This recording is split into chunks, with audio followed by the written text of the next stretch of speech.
வாழ்க வளமுடன். எல்லாருக்கும் வணக்கங்க. எல்லாரும் நலமாக இருக்கீங்களா?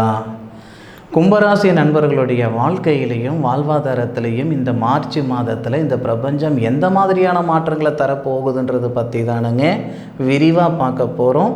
அது போக ஆதாரப்பூர்வமாக பார்க்க போகிறோம். இந்த பதிவில் கும்பராசியில் வரக்கூடிய நட்சத்திரங்கள் நம்ம ராசிகளுக்கு கொடுக்கக்கூடிய முக்கியத்துவம் நட்சத்திரங்களுக்கு கொடுக்கறது இல்லைங்க. ஒரு ராசியில் பிறந்தவங்க எல்லாருக்கும் ஒரே மாதிரியான பலன்கள் வராது. ஒரு ராசியில் 3 நட்சத்திரங்கள் இருக்குதுங்க. 3 நட்சத்திரங்களில் 9 பாதங்கள் இருக்குதுங்க.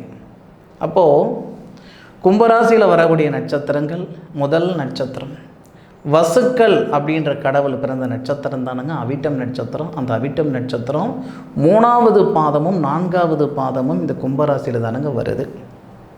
அதன் பிறகு வரக்கூடிய நீதியும் நேர்மையும் தவறாமல் வழி நடக்கக்கூடிய யமனேஸ்வரர் பிறந்த நட்சத்திரம். அதுபோக தஞ்சை பெருங்குடியான் கோவில் கட்டண உருவாக்கிய ஐயா ராஜராஜ சோழன் ஐயா பிறந்த நட்சத்திரமும் சதய நட்சத்திரம். சதய நட்சத்திரம் 4 பாதம் இந்த கும்பராசியில் தானங்க இருக்குது.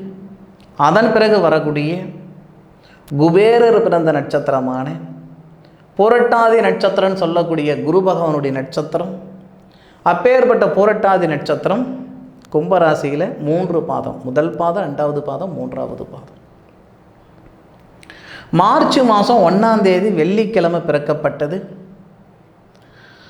வெள்ளிக்கிழமை அதிகாலை ஸ்ரீ கருடன் பிறந்த நட்சத்திரத்தில், ராகு பகவானுடைய நட்சத்திரத்தில், சுவாதி நட்சத்திரம் 3வது பாதத்தில் 193 டிகிரி துளாராசி விருச்சிக லக்னத்தில் இந்த மாதம் பிறக்கப்பட்டது. உங்களுடைய ராசியாதிபதி அஸ்தமனம் ஆயிடுவார். உங்களுடைய ராசியாதிபதி அஸ்தமனம் யாருடைய அஸ்தமனம் ஆகிறாருன்னா கும்பராசிக்கு 7வது பாவகம் சொல்லக்கூடிய திருமண ஸ்தானாதிபதியோடு சேர்ந்து அஸ்தமனம் ஆவார். திருமண காரகன் கும்பராசிக்கு 12வது பாவகத்தில் மறைவு ஸ்தானத்தில் இருக்குது. ஆண்களுக்கு திருமண காரகன் சுக்கிரன், பெண்களுக்கு திருமண காரகன் செவ்வாய். அப்போ செவ்வாயும் சுக்கிரன் 2 பேருமே கும்பராசிக்கு 12வது பாவகத்தில் மறைவு. செவ்வாய் உச்சமாக இருக்கிறாரு. அது அப்புறம் ஆட்சியாக இருந்தால் கூட மறைவன் இருந்தால் பிரயோஜனம் இல்லையே.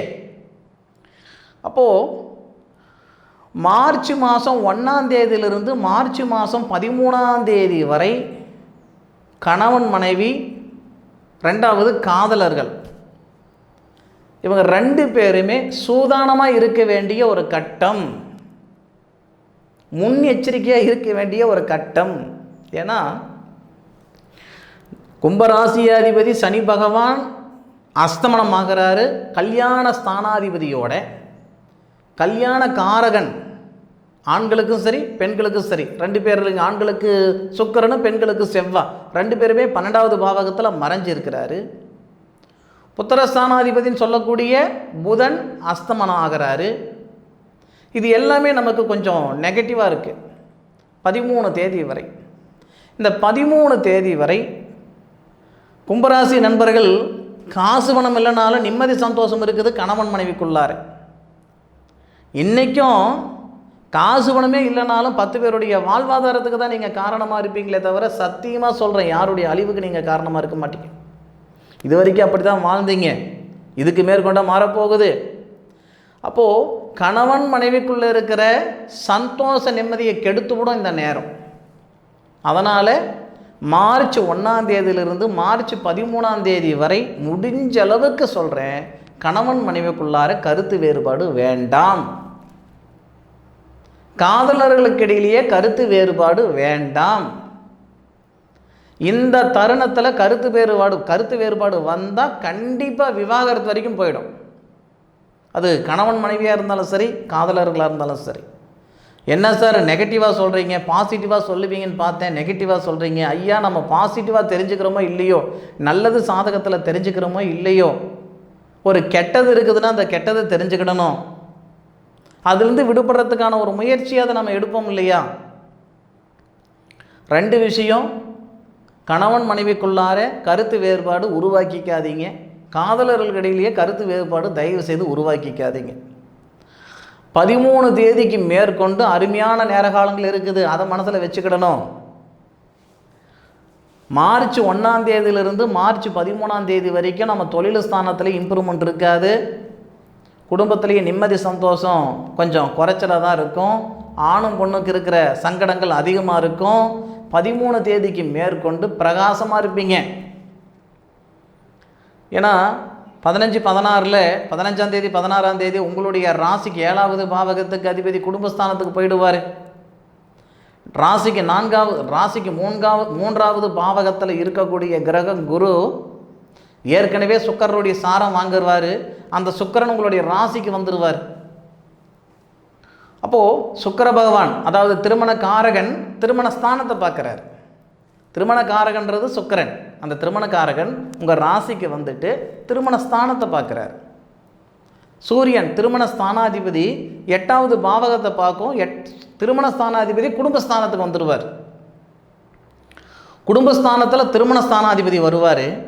குடும்பஸ்தானாதிபதி திருமண ஸ்தானத்தை பார்க்குறாரு. கொஞ்சம் குழப்பமாக இருக்கும். ஒன்றும் இல்லை, கும்பராசி நண்பர்களுக்கு திருமண ஸ்தானாதிபதி சூரியன், குடும்பஸ்தானாதிபதி குரு. குருவுடைய பார்வை 5வது பார்வை சூரியனுடைய வீட்டை பார்க்குறார். கும்பராசிக்கு 7வது இடம். அது ஒன்றுமே குழப்பம் இல்லை. அப்போது அந்த 13 தேதி வரைக்கும் சங்கடம் கொடுக்குதுன்னா 13, 14 தேதிக்கு மேற்கொண்டு இந்த கும்பராசி நண்பர்களுக்கு அவ்வளோ விசேஷமாக இருக்குது. நடக்காத கல்யாணம் நடக்கும். 5 வருஷமாக வரன் பார்க்குறேன், 10 வருஷமாக வரன் பார்க்குறேன், நடக்கலை.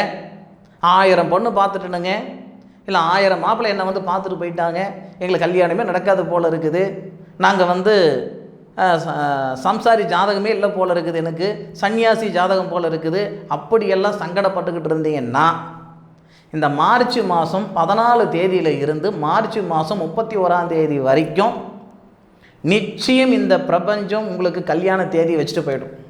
இதுதான் மாப்பிள்ளை, இதுதான் பொண்ணு அப்படின்ற மாதிரி ஒரு பேர் வச்சுட்டு போயிடும். அந்தளவுக்கு கிரக அமைப்புகள் சிறப்பாக இருக்குது. உங்கள் ராசியாதிபதி திருமணஸ்தானத்தை பார்ப்பார். திருமண ஸ்தானாதிபதி தனஸ்தானத்தில் குடும்பஸ்தானத்தில் வருவார். திருமண காரகன் உங்கள் ராசிக்கு வந்துடுவார். எவ்வளோ ஒரு அற்புதமான ஒரு விஷயம். மீண்டும் இப்படி ஒரு அமைப்பு வர்றதுக்கு 30 வருஷம் ஆகும், பார்த்துக்கிடுங்க. அப்போது அந்த 13 நாள் மட்டுமே இந்த கும்பராசி நண்பர்களுக்கு சங்கடம். 13 நாளுக்கு மேற்கொண்டு சத்தியமாக சொல்கிறேன் சந்தோஷம். இதில் இன்னொரு விஷயம் வேறு இருக்குதுங்க. எப்படின்னா, உங்கள் ராசி அதிபதி சனி பகவான் என்ன செய்கிறாருன்னா, சதயம் நட்சத்திரம்னு சொல்லக்கூடிய யமனேஸ்வரர் பிறந்த நட்சத்திரத்தில் சனி பகவான் விதிகாரகன் 315 டிகிரியிலிருந்து உங்களுடைய ராசிக்கு 2வது பாவகம் 3வது பாவகத்தில் இருக்கக்கூடிய குடும்பஸ்தானாதிபதினு சொல்லக்கூடிய குருவை பார்க்குறார். அதன் பிறகு உங்களுடைய ராசிநாதனே திருமணஸ்தானத்தை பார்க்குறார். உங்கள் ராசிநாதனே தொழில் ஸ்தானத்தை பார்க்குறார். அப்போது அந்த 13 தேதிக்கு மேற்கொண்டு திருமணம், வேலை வாய்ப்பு, பொருளாதாரத்தில் இருக்கிற சங்கடம் சரியாகிறது. அதுபோக ஒரு செயல் செய்யும் பொழுது செய்யலாமா வேணாமான்னு 2 மனசு இருக்கும் பாருங்கள். ஒரு விஷயம் சத்தியமாக நல்ல விதமாக தான் செஞ்சிருவீங்க. ஆனாலும் மனசுக்குள்ளார ஒரு யோசனை நெகட்டிவாக இருக்கும். எப்படின்னா, இது நம்மளால் முடியுமா முடியாதா, செய்யலாமா வேண்டாமா, இந்த மாதிரியான ஒரு உறுத்தல் இருந்துக்கிட்டு இருக்கும். அந்த சங்கடங்களெல்லாம் நீங்கள் போகுது. ஒரு ஐடியில் வேலை செஞ்சாலும் சரி, இல்லை ஒரு நிறுவனத்தில் வேலை செஞ்சுக்கிட்டு இருந்தாலும் சரி, வேறு ஒரு ஆஃபர் வருது. அது வந்தாலும் எடுக்கலாமா வேண்டாமா, அந்த 2 மனசாக இருக்கும் பாருங்கள். காலையில் எடுக்கிற முடிவு சாயந்தரம் இல்லைங்க, சாயந்தரம் எடுக்கிற முடிவு காலையில் இல்லைங்க, இந்த மாதிரியெல்லாம் இருக்குதுன்னா சத்தியமாக சொல்கிறேன், இந்த நேரத்தில் அது சரியாயிடும். அந்த சங்கடங்கள் நீங்கிடும். பொருளாதாரத்தில் இருக்கிற சங்கடம் சரியாகுது. உங்களுடைய வாழ்க்கை அடுத்த கட்டத்துக்கு பயணிக்கிறதுக்குண்டான சிறந்த நேரம் இந்த மார்ச் 13 தேதிக்கு மேலே மார்ச் மாதம் 31ஆம் தேதி வரை சிறப்பான நேரம். அனுபவித்து சொல்லுங்கள் எந்த அளவுக்கு சாதகமாக நடந்ததுன்னு. 13 நாளுக்குள்ளார நீங்கள் சாதகமாக எதிர்பார்க்காதீங்க. சொல்லப்போனால் பாதகமாக நடக்காமல் இருக்குதா சந்தோஷப்படுங்க. அதுபோக இந்த 13 நாளுக்குள்ளார நீங்களாக போய் ஏதாவது ஒரு சிக்கலில் மாட்டிக்காதீங்க.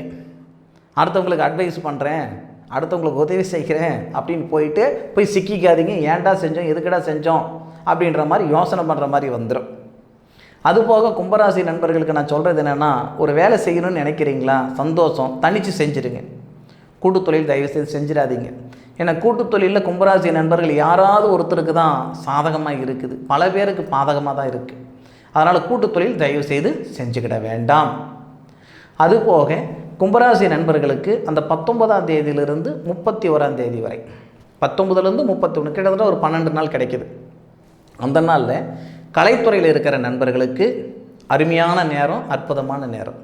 கலைத்துறையில் நீங்கள் ஆண்களாக இருந்தாலும் சரி, பெண்களாக இருந்தாலும் சரி, இந்த 12 நாள் 19ஆம் தேதியிலிருந்து மார்ச் 19லிருந்து மார்ச் 31ன்னா 12 நாள் கிடைக்கிது. அந்த 12 நாளில் உங்களுடைய உழைப்புக்கு தகுந்த உயர்வு வரப்போகுது, வாழ்க்கைக்கேற்ற வளர்ச்சி வரப்போகுது.